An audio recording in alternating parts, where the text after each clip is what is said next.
छत्रपती संभाजीनगर महानगरपालिका निवडणुकीसाठी इच्छुक उमेदवारांना अर्ज देण्याची प्रक्रिया आता सुरू झालेली आहे। शहरातल्या 9 ठिकाणी ही महानगरपालिकेने व्यवस्था केलेली आहे।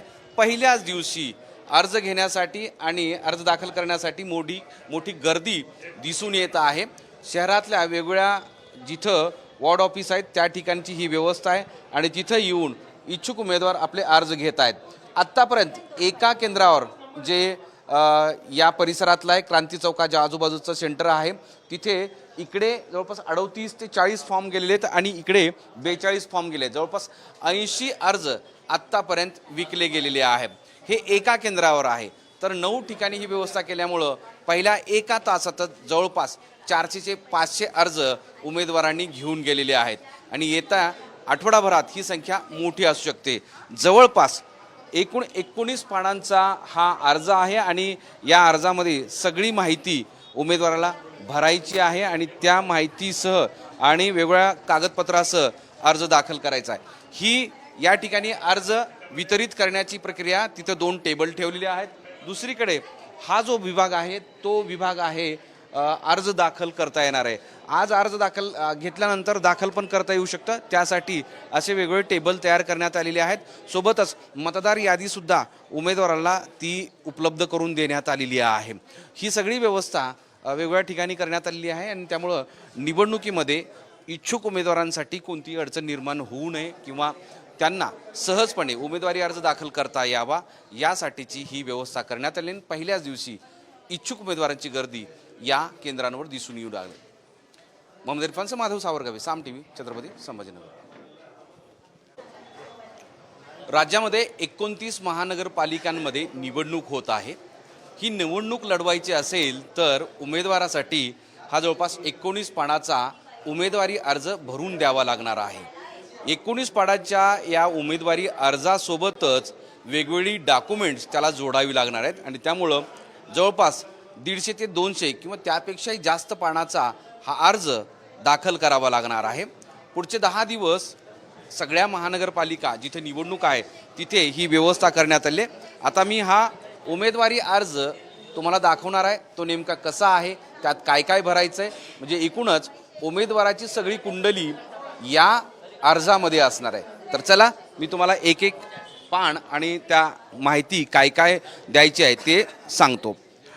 हा पहिला पेज आहे जिथे उमेदवारांकडून त्याचं प्रभागाचं नाव, महानगरपालिका, त्याच्यानंतर स्वतःचं नाव, वडिलांचं नाव, हा पूर्ण व्यक्तिगत माहितीचा हा रकाना आहे आणि यामध्ये तुम्ही ज्या प्रभागातून निवडणूक लढवणार आहात किंवा ज्या प्रवर्गातून निवडणूक लढवणार आहात त्याचं हे पहिल्या पानावर माहिती द्यायची आहे।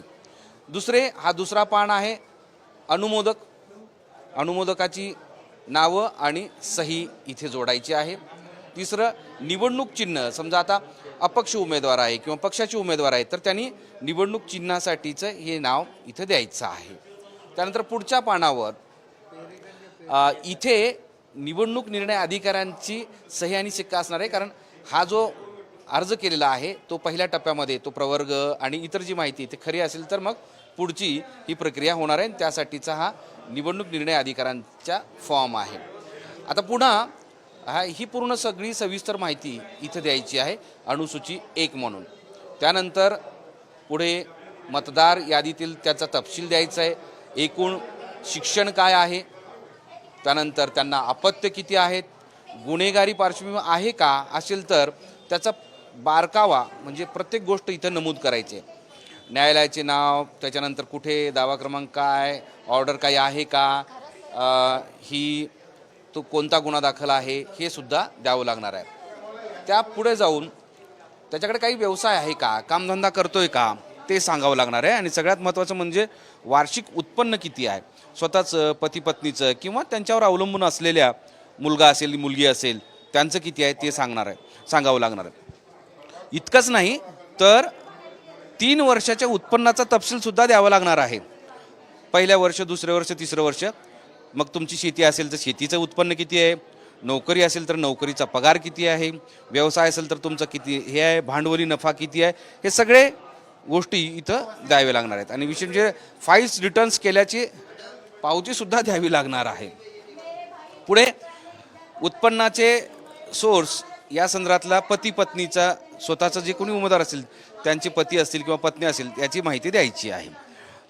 उमेदवारावर अवलंबून असलेले मुलगा मुलगी किंवा आणखी कोणी असेल त्यांचं पण द्यायचं आहे. म्हणजे घरातल्या सगळ्या व्यक्तीचं उत्पन्न किती आहे हे इथं द्यावं लागणार आहे. हे मग आता पुन्हा हे उत्पन्नाबरोबरच त्याच्याकडे जंगम मालमत्ता किती आहे, रोख रक्कम जवळ किती आहे, बँकामध्ये काही ठेवी आहेत का, बचत खाते आहेत का, म्युच्युअल फंडामध्ये काही त्यांनी रक्कम जमा केलेली आहे का, कर्ज रोखे आहेत का, ह्या सगळ्या गोष्टी इथे नमूद कराव्या लागणार आहेत. आता पुढचा बघा, JCB आहे का, मोटर वाहने आहेत का, सोनं आहे का, फर्म आहे का, म्हणजे सगळीच माहिती त्याला इथं द्यायची आहेत. पुढचं पान आहे स्थावर मालमत्ता. मग शेती असेल, शेती किती आहे, कशी आहे, खरेदी कधी केलेली आहे, मग ती खरेदी करतानाची किंमत किती होती, आत्ताचं बाजार मूल्य किती आहे, या सगळ्याची माहिती इथं द्यायची आहे. हीच ती सगळी माहिती आहे. वडिलोपार्जित असेल तर ते सांगावं लागणार आहे. त्याच्यानंतर पुढच्या पानामध्ये बँकेकडून कर्ज घेतलं असेल तर ते कर्ज किती आहे, कर्जाचा तपशील काय आहे, त्याच्यानंतर ते कर्ज नेमकं कसं आहे, शासकीय आहे का निमशासकीय आहे, का घरासाठी घेतलं आहे का पाणी पुरवठ्यासाठी घेतलं आहे, कशासाठी घेतलं आहे ते तिथं सांगावं लागणार आहे. कुणाची देणी आहे का हे पण सांगावं लागणार आहे. कर्ज म्हणजे आता बघा सार्वजनिक वाहतूक विभागाकडे देणी, हेलिकॉप्टर, विमान याची पण काही देणी आहे का हे पण सांगावं लागणार आहे. करार कुणाबरोबर आहेत हेही सांगावं लागणार आहे. असा हा एकूण 19 पानाचा हा मोठा अर्ज आहे. परकी गुंतवणुकीचा तपशीलसुद्धा सांगावं लागणार आहे.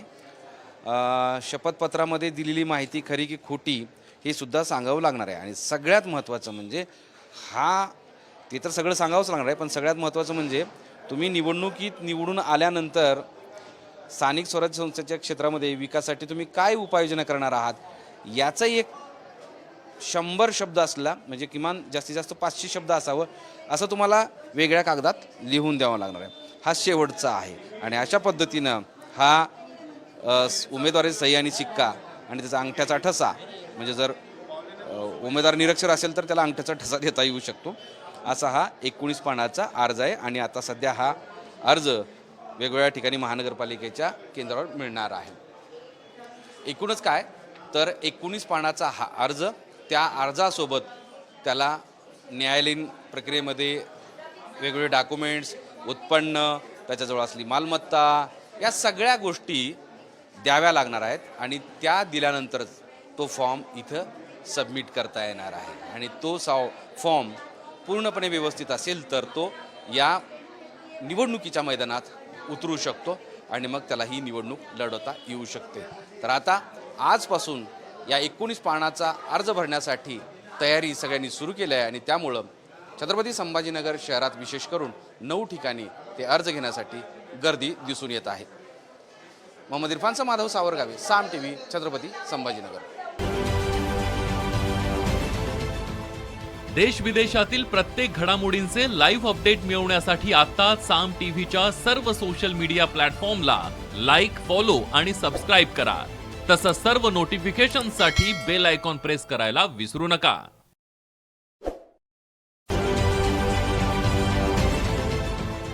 देश विदेशातील प्रत्येक घडामोडींचे लाईव्ह अपडेट मिळवण्यासाठी आता साम टीव्हीच्या सर्व सोशल मीडिया प्लॅटफॉर्मला लाईक, फॉलो आणि सबस्क्राईब करा. तसंच सर्व नोटिफिकेशनसाठी बेल आयकॉन प्रेस करायला विसरू नका.